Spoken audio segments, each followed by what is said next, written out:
بسم الله الرحمن الرحيم. إذا السماء انشقت وأذنت لربها وحقت وإذا الأرض مدت وألقت ما فيها وتخلت وأذنت لربها وحقت يا أيها الإنسان إنك كادح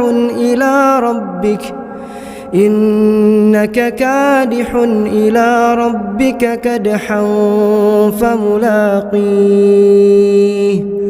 فأما من أوتي كتابه بيمينه فسوف يحاسب حسابا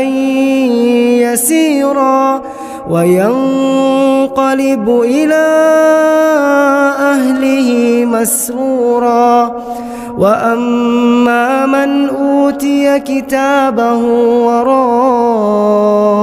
ظهره فسوف يدعو ثبورا ويصلى سعيرا إنه كان في أهله مسرورا إنه ظن أن لن يحور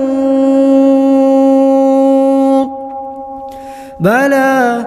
إن ربه كان به بصيرا فلا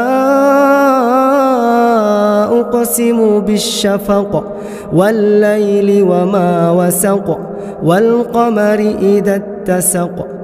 لتركبن طبقا عن طبق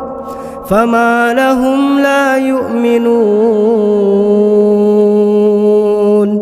وإذا قرئ عليهم القرآن لا يسجدون بل الذين كفروا يكذبون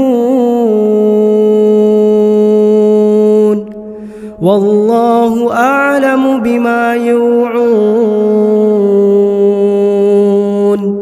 فبشرهم بعذاب أليم إلا الذين آمنوا وعملوا الصالحات لهم أجر غير ممنون.